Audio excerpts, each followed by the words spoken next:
सुधा के बेटे की शादी होने वाली थी और वो इतनी एक्साइटेड थी कि आज मैं ऊपर आसमां नीचे, आज मैं आगे जमाना है पीछे।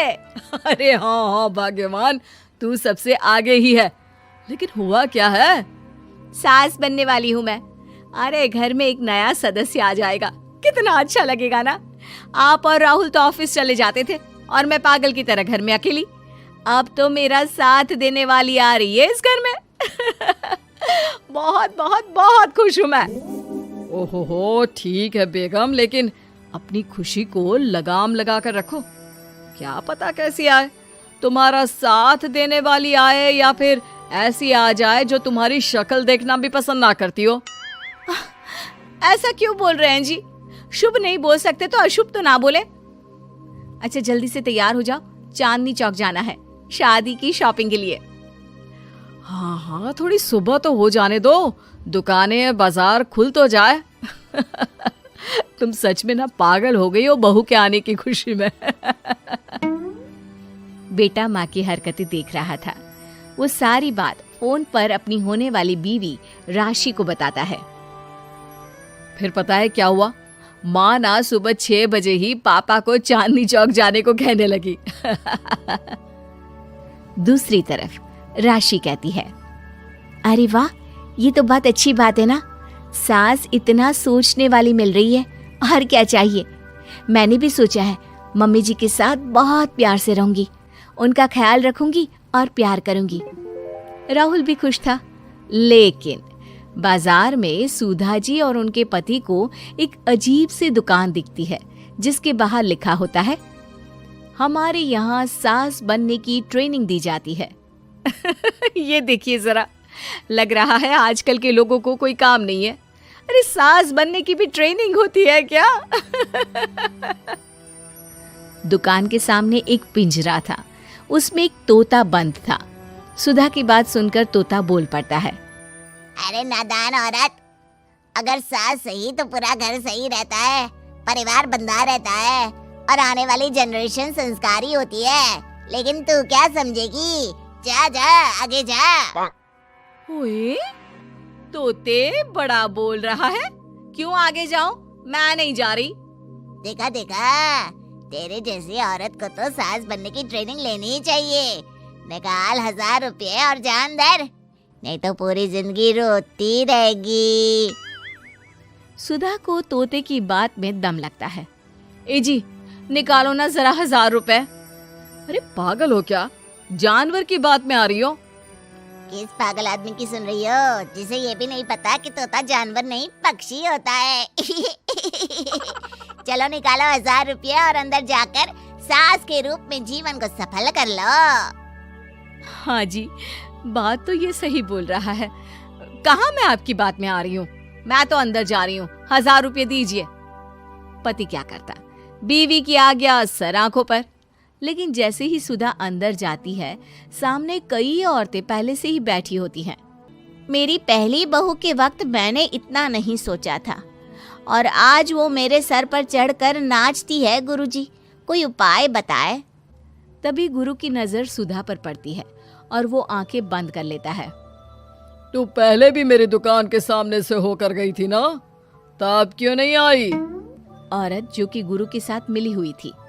महाराज, तब पता नहीं था कि सच में सास बनने की भी ट्रेनिंग लेनी होती है। लगा था घर में कोई सदस्य आ रहा है जो सारा दिन मेरे साथ रहेगी, लेकिन ऐसा तो कुछ भी नहीं हुआ गुरुजी। चल फिर पैकेज लेकर 20,000 वाला कल से आ जाना। जी महाराज, गुरुजी की जय हो। वो औरत भी सुधा को देखती है और कहती है, सही जगह आई हो बहन। 10-20 हजार का मुंह नहीं देखना भाई, बस घर बस जाए तो सोचो गंगा नहा ली। बहुत कमा लेंगे अगर परिवार एक रहा, नहीं तो बुढ़ापा वृद्धाश्रम में बिताओ। सुधा डर जाती है। वो गुरु के पास जाती है और उन्हें पैसे देती है। देखो, एक मंत्र गांठ बांध लो कि कभी भी बहू को बेटी ना समझना। जितना दबाकर पहले दिन से रखोगी, धीरे धीरे प्यार दोगी तो मान रखेगी। नहीं तो। ना जी ना गुरुजी, समझ गई। अरे भला हो भगवान का जो आपसे मिला दिया, नहीं तो मैं। हाँ हाँ, आगे बढ़ते जाए, पीछे और भी लोग हैं, सबको मौका दे। सुधा घर आ जाती है। राशि शादी करके घर आती है तो दिमाग में सास की वही छवि होती है जो राहुल ने दिखाई थी। देखो राशि, मैंने काम वाली हटा दी है। वो क्या है ना, 2000 महीने लेती थी, यानी कि 24,000 साल का, और 5 साल में उसे जोड़ो तो 1,20,000 रुपए। माँ जी, और 10 साल जोड़े तो? तभी राहुल आ जाता है। अरे बस बस, इतना मत जोड़ो, फिलहाल भूख लगी है, कुछ खाने को दो। अरे पर बर्तन तो गंदे हैं ना, काम वाली तो आई नहीं, फिर बर्तन कौन धोएगा? अरे कौन धोएगा मतलब? तू धोएगी? मैं? ठीक है, मैं धो लेती हूँ। अब धो कर देती हूँ, आप खाना बना ले। अरे खाना भी तू ही बनाएगी? ये क्या बात होती है माँ? क्या हो गया तुझे? कल तक तो कुछ और ही बोल रही थी। लेकिन सुधा का व्यवहार सुधरने का नाम ही नहीं ले रहा था। बहू और बेटा ससुर से बात करते हैं। पिताजी, क्या हो गया है माँ जी को? वो क्यों ऐसे व्यवहार कर रही है जैसे मैं कोई नौकरानी हूँ? पिता क्या करता, बता देता है सारी कहानी कि कैसे सास का दिमाग एक गुरुजी ने खराब किया है। सास बनने की ट्रेनिंग? तो मामला ये है, वही मैं कहूँ, कहाँ तो माँ बहू का इंतजार ऐसे कर रही थी मानो साक्षात कोई देवी आने वाली है, लेकिन व्यवहार नौकरानी जैसा। देखिए, माँ बुरी नहीं है, बस किसी ने उनका दिमाग खराब कर दिया है। तो ऐसे में मेरे पास एक आइडिया है।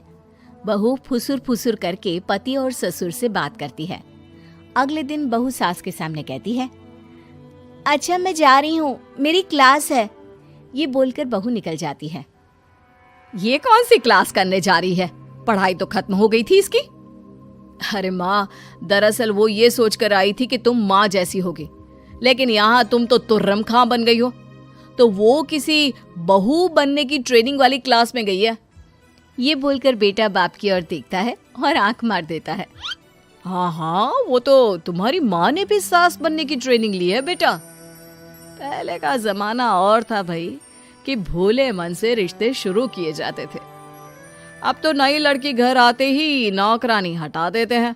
बताओ, पिछले 25 साल से वो नौकरानी काम कर रही थी, तब तो कोई हिसाब किताब नहीं हुआ। अरे पापा, आप भी माँ को बोल रहे हैं? अरे माना, वो माँ समझ कर आई, घर में खुशहाली रखने के लिए हमेशा आप लोगों के साथ उठती बैठती, माँ को कभी जवाब नहीं दिया। लेकिन माँ की क्या गलती? अरे दादी ने भी तो ऐसा ही किया होगा ना माँ के साथ, तभी तो माँ अपनी बहू के साथ ऐसा कर रही है। नहीं, वो तो बहुत अच्छी थी। मेरे आने के बाद तो उन्होंने खाना बनाने वाली भी रख ली थी। अरे तो फिर तुमने क्यों काम वाली हटा दी? किसी के कहने पर अपना घर खराब कर रही हो तुम सुधा। अब बहू भी गई है ट्रेनिंग लेने, पता नहीं क्या सीख कर आएगी। नहीं, मैं अभी जाकर उसे ले आती हूँ। तभी बहू वहां पर आ जाती है। नहीं माँ जी, मैं कहीं नहीं गई थी, मैं तो सिर्फ आपके लिए ये नई साड़ी लेने गई थी।